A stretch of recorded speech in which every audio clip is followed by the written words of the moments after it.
Bueno, saludos a todos. Aquí voy a hacer otro video más de obra gruesa, un poco más rápido poder hacer este material. Aquí hablo un poquito de la gestión de proyectos, ya para que puedan entender un poco. En el video anterior hablé de la normativa, de la parte legal, como un resumen claramente. Para poder conocer más la ordenanza hay que descargar la ley y hay que leerla. Y ahí aparecen más detalles. Pero ahora, para poder entender un poco la obra gruesa, nosotros tenemos que conocer lo que es la gestión de proyectos. Y para eso tenemos que saber cómo nace un edificio. Y el edificio finalmente, el proyecto, la casa, lo que sea, nace de poder suplir una necesidad. No sé, tengo necesidad de que la gente vaya a comprar y tener un lugar donde puedan encontrar muchos productos. Bueno, entonces hacemos un centro comercial, hacemos un supermercado, o necesito un lugar donde la gente pueda vivir y que cumpla ciertos requerimientos. Ya hacemos un edificio, departamento, un condominio de casa, un sinfín de cosas. Y bueno, para poder comenzar el proyecto, lo primero que se puede hacer es construirlo, claramente. Pero para poder hacer esa construcción se necesita alguien que lo diseñe y que lo ejecute. Entonces, para poder lograr eso, tenemos que requerir profesionales, expertos del área, que puedan plasmar la idea que tenga la persona, que después se transforme en el mandante, y que cumpla todas las necesidades del mandante, que también es conocido como el cliente. Y dentro de eso está el arquitecto, ya que es un profesional capacitado que traduce toda esta idea y empieza a transformarla y a crear espacios, ya a diseñar el proyecto a través de los planos. Y con el avance de la tecnología, ahora que tenemos lo que es todo lo que es 3D a través del BIM, poder hacer los renders, que los renders es como ver la visión del edificio en 3D. Voy a ver por ahí si después tengo la imagen de un render para que puedan verlo. Y bueno, hay alguien que encarga el proyecto, y quien encarga el proyecto es el mandante. Una palabra que es muy conocida en construcción, siempre se está hablando del mandante. Y el arquitecto, cuando empieza a desarrollar el proyecto, se va avanzando y se va necesitando otros profesionales. Aquí hay un esquema constructivo para que ustedes puedan ver. El mandante genera la necesidad, por lo tanto encarga al arquitecto una idea que la empieza a desarrollar y va buscando un terreno, un lugar, o a veces el terreno y el lugar ya existe, por lo tanto va generando anteproyectos, que son las primeras ideas de lo que se puede hacer. Después de que se tenga el anteproyecto, se inicia un estudio de cabida, analizando la normativa, viendo el índice de ocupación de suelo, la altura máxima permitida, la distancia medianero, las líneas de cierre, etc. Empieza a hacer papeles previos como escritura, la inscripción en el conservador de bienes raíces, certificar la hipoteca y ver si este proyecto va a estar afecto a contribuciones. Y cuando todo este estudio que ha habido, papeles previos estén ok, se ingresa a la Dirección de Obras Municipales, conocida como la DOM, y se obtiene un número de expedientes de proyecto que después empieza a avanzar, y eso se transforma finalmente en un permiso de edificación. Este esquema que está acá son las etapas del diseño de estructuras, donde ustedes, si se dan cuenta, hay un diseño preliminar de lo que es la estructura. Se estima los materiales y las dimensiones que hay. Luego de eso pasa una etapa de análisis, donde se modela a través de software de cálculos estructurales para ver si la estructura es capaz de soportar o no. Se encuentran las cargas, las fuerzas internas, las deformaciones que se producen. Si este análisis da ok, se pasa a otra etapa, que es optimización, que es replantear las dimensiones y materiales, ¿ya? Siempre que cumpla estos requisitos, que sea resistente, entregue serviciabilidad y además sea segura. Ahora, ¿por qué es importante esta optimización? Porque con eso nosotros tenemos una estimación de costos, ya de cuánto es lo que va a valer el proyecto y si está acorde a lo que el mandante más o menos tiene en su mente de lo que pueda gastar.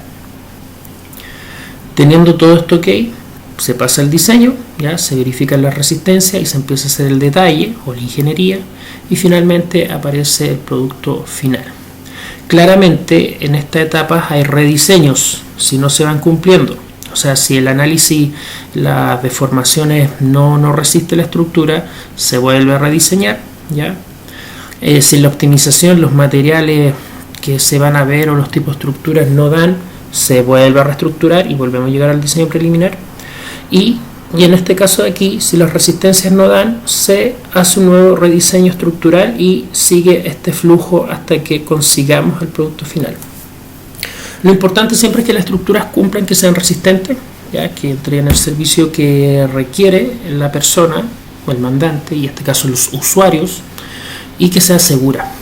Ya, en base a esto, como les dije, se puede tener una estimación de cuánto sale aproximadamente y se le da la luz verde. Ahora, el proyecto. El proyecto consiste principalmente de dos partes fundamentales, que son los planos, donde está toda la información de cómo se tiene que desarrollar el esquema del edificio. Tienen que estar las plantas de los planos, cortes, elevaciones, detalles constructivos, y eso nosotros lo vemos de forma gráfica, ya cómo va a ser el proyecto. Voy a ver si aquí encuentro un plano de estructuras para que lo puedan ver. Debo tener algo por acá. Voy a ver en estructuras, lo más probable que tenga algún plano para que ustedes puedan visualizar cómo es. Lo voy a ver aquí. Sí, aquí tengo uno. Era mi curso de presupuesto. Ya, mira, aquí voy a mostrar un plano de estructura. Aquí está la memoria de cálculo, la especificación técnica del proyecto de estructura, que es lo que se tiene que hacer por ley, ¿ya? Por ley tiene que estar la especificación técnica y la memoria de cálculo del proyecto. Vamos a ver que abra el plano.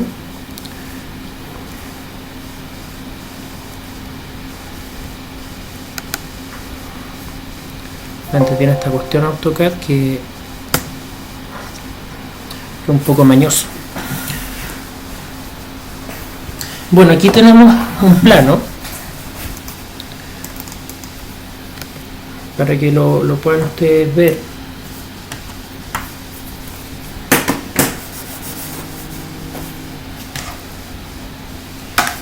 Este es un plano de estructuras. Miren, aquí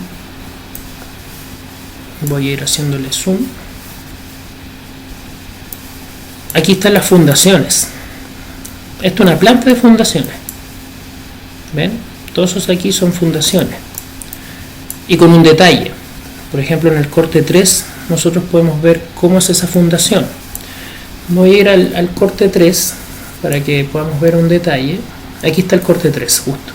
Entonces, si yo veo en esa parte que dice corte 3, tiene que ir este tipo de fundación, ¿ya? Y esto es un plano, no está nada en 3D, pero nosotros ¿qué hacemos? Tomamos este plano, lo interpretamos y finalmente lo transformamos en algo que esté en 3D, ¿ya? Y eso nos sirve a nosotros el plano. No solamente hay de estructura, sino que también hay planos de arquitectura. La arquitectura nos muestra más cómo va a ser la terminación, cómo va a ser el producto final. Y lo importante es que tenga especificaciones técnicas, que es la descripción de cada etapa constructiva y se desglosa en partidas y subpartidas. ¿Qué quiere decir una partida o una subpartida? La partida tenemos hormigones. ¿Ya? Hormigón es una partida grande. Y entre eso nosotros tenemos subpartidas, que puede ser emplantillados, hormigón de vigas, ¿ya? Hormigón de muros, de pilares. Si se dan cuenta de hormigón, pero va a algo en particular o específico, ¿ya? Y la idea de esta especificación técnica es que no quede duda o libre interpretación de los aspectos constructivos de la obra. Acá en este caso, si se dan cuenta, en estructura hay especificaciones técnicas de estructuras, ya ven, donde explica generalidades, por ejemplo, este proyecto, cómo son la excavación y relleno. Ven, esto es una partida. Hormigón armado, otra partida más. Y mira, aquí hay una subpartida, fundaciones. Está dentro de la misma partida de hormigón armado y explica cómo van a ser las fundaciones, qué tipo de hormigón, la resistencia que tienen que alcanzar los 28 días, el nivel de confianza que hay, la resistencia que debe tener, ya como el radier, la losa, cómo tienen que ser los materiales o qué normativas debe cumplir. Por ejemplo, en esta especificación técnica de estructuras dice que el cemento debe cumplir con la norma chilena 148. Entonces que uno tiene que ir a la norma chilena 148 y ver todos los requisitos que se cumplen. En todo caso, no se pongan ansiosos con esto, porque esto después se ve en un curso más adelante que es taller de hormigón. Ya en taller de hormigón analizamos todas las normativas que se relacionan con esto. ¿Ya? Y bueno, con esa información se puede empezar a construir y se puede empezar a hacer el proyecto. Ahora, claramente entre más grande el proyecto, más complejo tiende a ser, más cantidad de plano y especificación técnicas necesitamos. Con esta información nosotros podemos ya empezar a hacer estimaciones, las primeras estimaciones reales de lo que es el costo de ese proyecto, del presupuesto, y encargar los proyectos de especialidades: instalación eléctrica, sanitaria, el agua, lluvia, climatización, corrientes débiles, todo lo que se necesite para que el edificio pueda funcionar. Y claramente estos proyectos de especialidades también desarrollan sus planos y sus especificaciones técnicas respectivas. Ahora, cada proyecto tiene que estar a cargo de un profesional experto del área. Los de arquitectura, el arquitecto, el de estructura, el ingeniero civil, el de agua potable, alcantarillado, puede ser un ingeniero constructor especialista del área que se especificó en el área, o también un ingeniero civil que se dedicó a la hidráulica, ¿ya? Y hace todos los cálculos y estimaciones. El de electricidad, un ingeniero eléctrico, ¿ya? En fin, siempre un profesional que sea competente o especialista del área. Recuerden que la ordenanza general indica que deben tener título universitario, ya en algunos casos.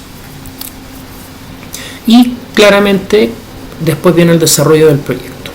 Con esto que se hace, la cubicación con su respectivo análisis de precio unitario, eso significa APU, y se obtiene el presupuesto de la obra, que se le encarga a un profesional en particular. Aquí puede ser un técnico en construcción que pueda hacer el presupuesto, un ingeniero constructor.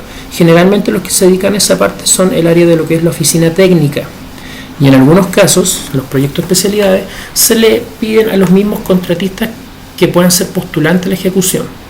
O sea, en general, si queremos saber cuánto sale un proyecto de agua potable o alcantarillado, nos contactamos con un especialista, con un contratista o subcontratista en este caso, y le pedimos: cotízame este proyecto. Ellos me entregan el valor de cuánto sale y con eso tengo la partida ya lista, la estimación que hay. Después le podemos pedir la ejecución a esa misma persona, si quieren, o pueden buscar otro subcontratista que le entregue una oferta con mejores condiciones. Ahora, esto aparte es fundamental. El presupuesto es una de las partes más críticas del proyecto. ¿Por qué? Porque si el presupuesto no es el adecuado, se estudia mal, no se hace como corresponde, puede coartar la ejecución del edificio o del proyecto, ¿ya? Y eso sería bastante terrible. Además que si no se termina el proyecto también genera otras consecuencias, como dejar personas sin trabajo, entre otras cosas más, ¿ya? Por lo tanto, el presupuesto tiene que ser lo más real posible, no muy inflado, y tampoco considerar tan barato, porque dependiendo de la situación que se dé, los precios nunca se mantienen igual. Bueno, aquí hay un ejemplo de un presupuesto. Miren, generalmente la razón social de quien construye, cómo se llama el proyecto.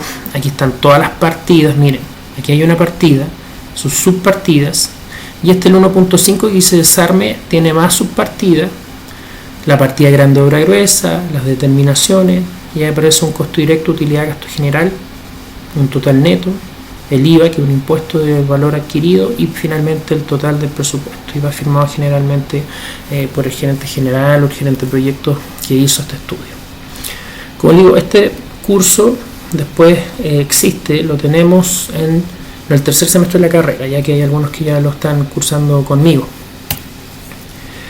La adjudicación. Una vez que se aprueba el presupuesto sin cambios del mandante, ya el proyecto ya está listo, aunque esta parte sin cambio del mandante nunca se ve la realidad. Muchas veces se está construyendo y el mandante se le ocurre algo y empieza como, y si cambiamos el color de la pintura, y es como que, ya, hay que cotizar. Puede que se mantenga el valor, puede que sea más barato, puede que sea más caro. Pero generalmente siempre hay cambio en el proyecto. O sea, hablemos de que no sean cambios grandes, ya, pero igual se pueden dar. Tenemos los profesionales involucrados, se contrata a la empresa para que lo pueda construir a través de una licitación, que muy pronto voy a explicar ese proceso en el curso de presupuesto. Siempre se elige a la empresa que dé el menor costo, pero a veces no solamente un tema de costo, también quien entregue las mayores garantías en construcción, ¿ya? Se ve el costo final, la experiencia que tenga la empresa, cuáles son los plazos de ejecución que me entrega, las garantías asociadas, y con eso se empieza a comenzar el proyecto sacando los que son los permisos de obra. Todo proyecto debe tener un permiso de obra, incluso aunque sea construido por el mismo dueño. Ojo, pues de repente podemos hacer una casita ahí y es como que no quiero un constructor, no quiero un arquitecto, me sale caro, le hago mi pinta, yo veí por ahí un maestro chasquilla, como se dice, y hago la construcción.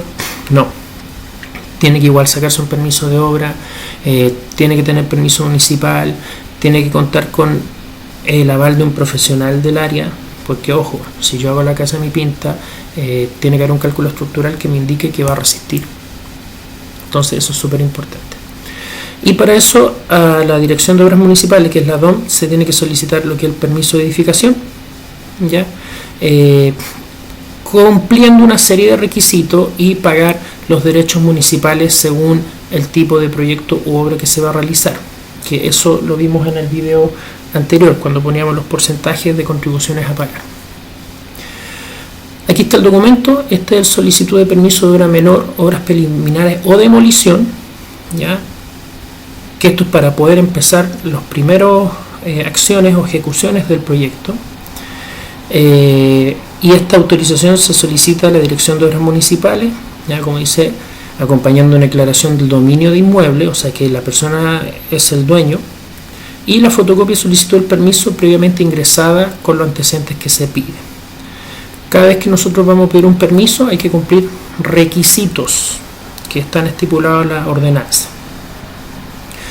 Permiso de obras previas puede ser para instalación de faena, ya que la instalación de faena es donde va a estar el personal haciendo su trabajo, como ven ahí esos contenedores, puede ser la oficina del administrador, baños, los camerines, los comedores de los trabajadores mientras se está construyendo el proyecto.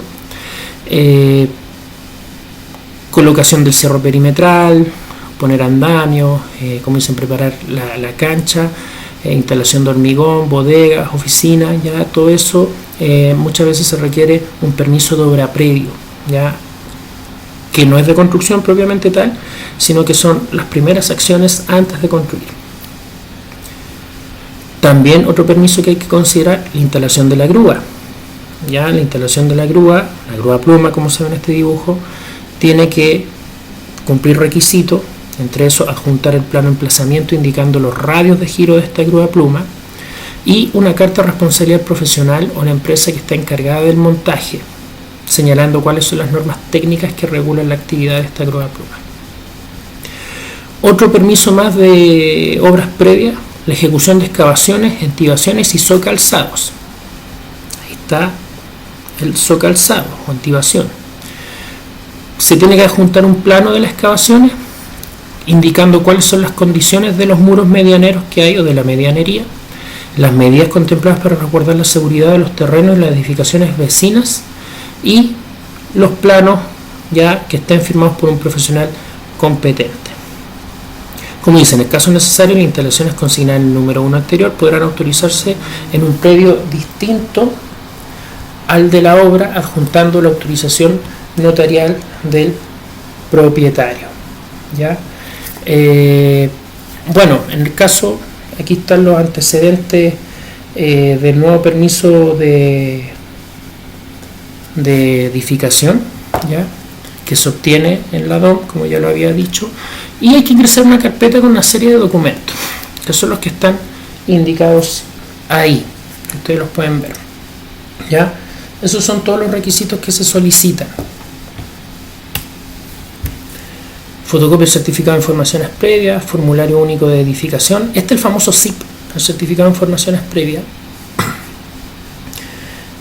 informe al revisor independiente,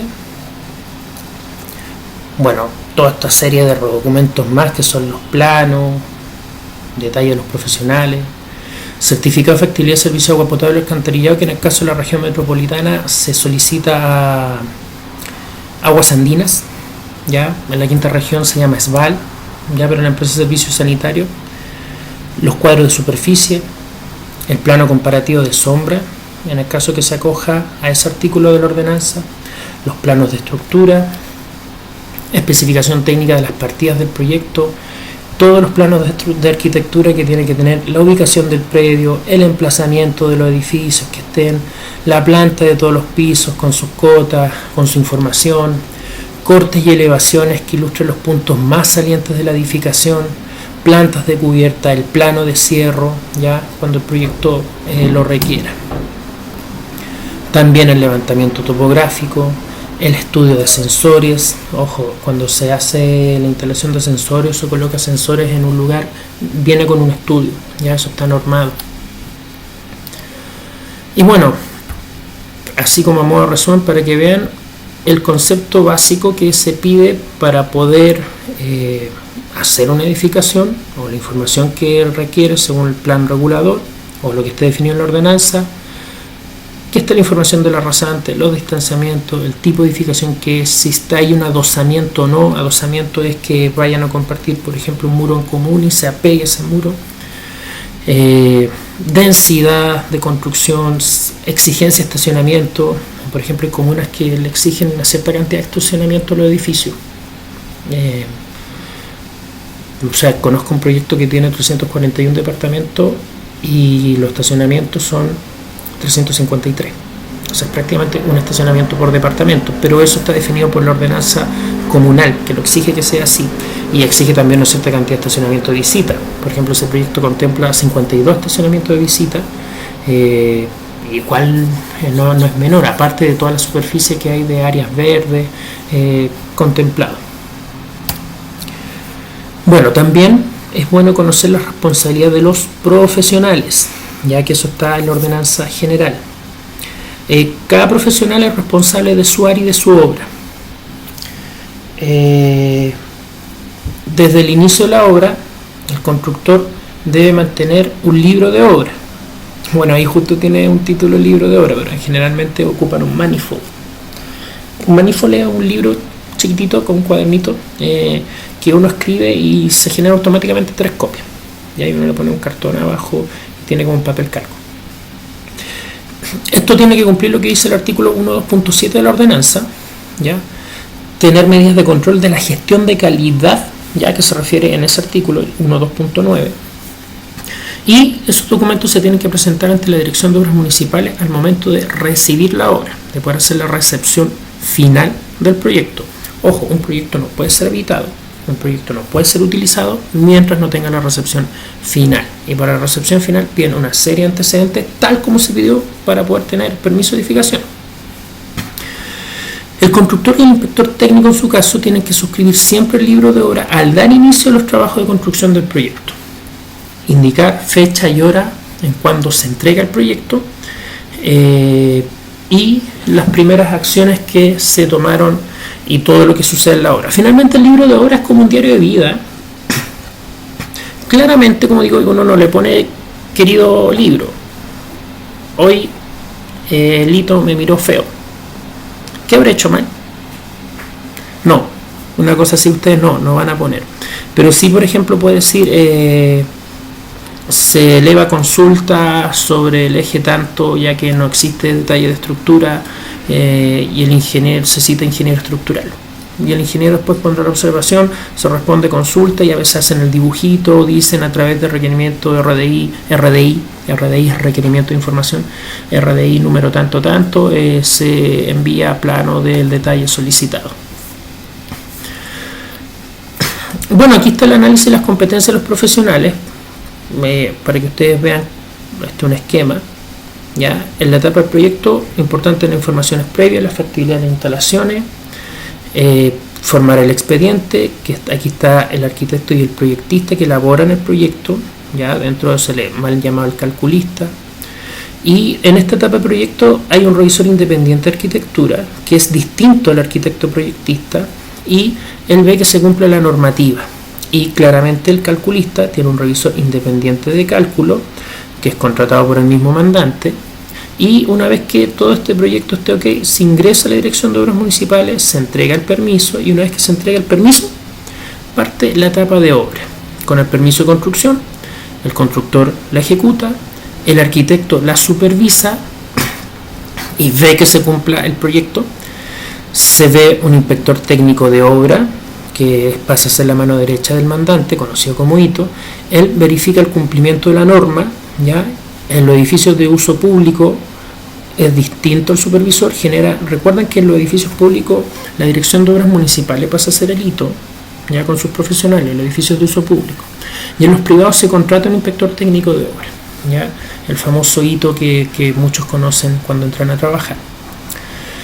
También hay una responsabilidad del fabricante, que los materiales cumplan con las normas correspondientes, y hay un inspector municipal que después hace la recepción definitiva y dice: este proyecto cumple con todas las condiciones, se puede aperturar, se puede abrir o pueden vivir.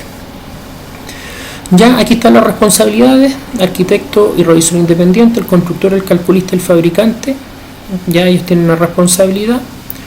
También hay una responsabilidad del propietario y el primer vendedor. Y esta responsabilidad, por decirlo penal, no de garantía, ya la responsabilidad que tienen ellos del proyecto en sí dura 5 años. Igual los detalles están en la ordenanza. La idea es que bajen la ordenanza y la lean.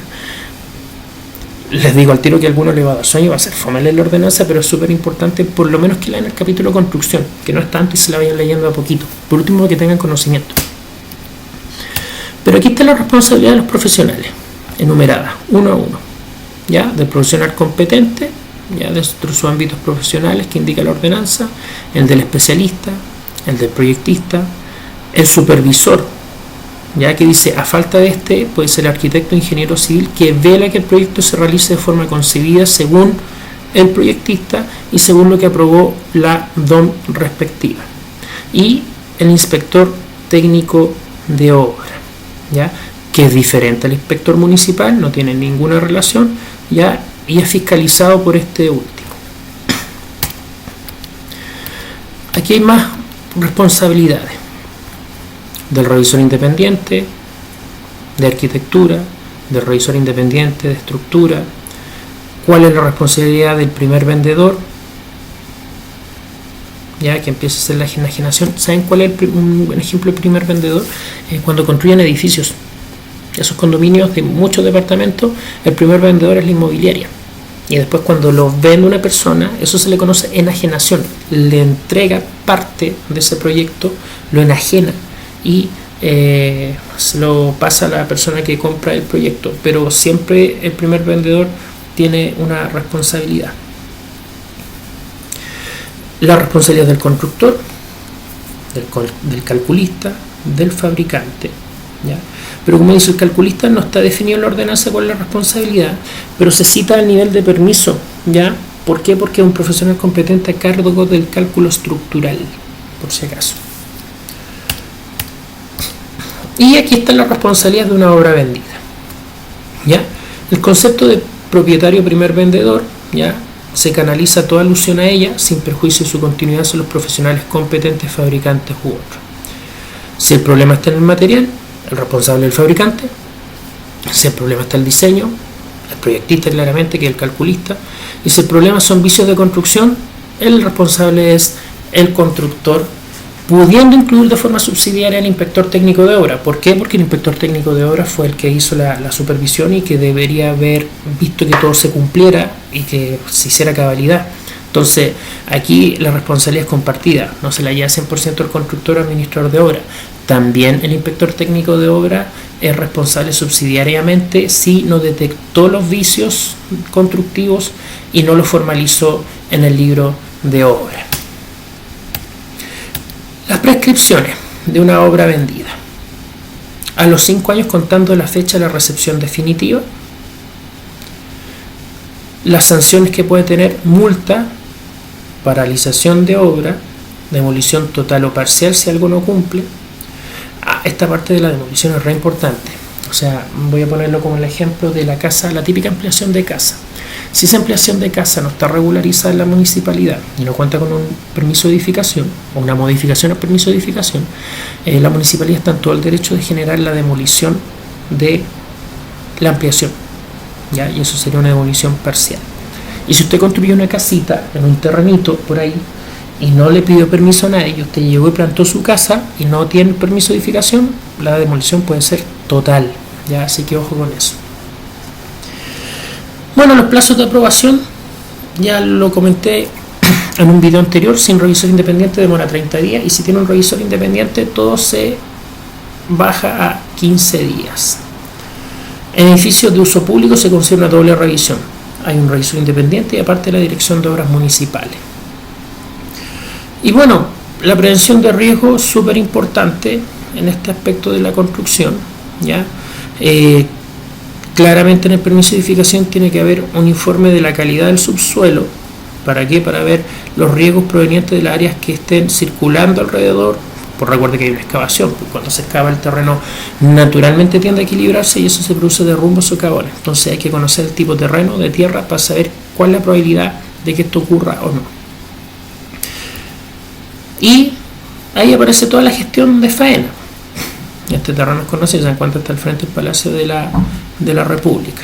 Y para hacer la gestión de faena tenemos que tener una planificación, y esa planificación se conoce como carta GAN, que es la programación de la obra, indicando el inicio y fin de cada etapa junto con los trabajadores y los materiales involucrados, que se le conoce como recursos. La carta GAN es un gráfico como está ahí. Se hacen distintos programas, uno de los más conocidos Project, donde indica, mire, ahí está el inicio total de la partida, duración, mejor dicho, total de la partida, ahí está la duración total de una subpartida y hay de partidas más pequeñas. Por ejemplo, esa partida parte ese día y finaliza en ese. Y bueno, esto es lo que puedo hablar un poquito de gestión de faena. Voy a tratar de hacer otro video, o sea, en realidad no voy a tratar, voy a hacer otro video donde vamos a hablar de obras preliminares y de la instalación de faena. Para que tengan claro, obra gruesa es mucha normativa, mucha lectura, puede ser un poco fome, algo tedioso, pero la obra gruesa es hacia el principio, porque hay que conocer toda la gestión del proyecto. O sea, si usted no conoce la gestión, no puede construir bien.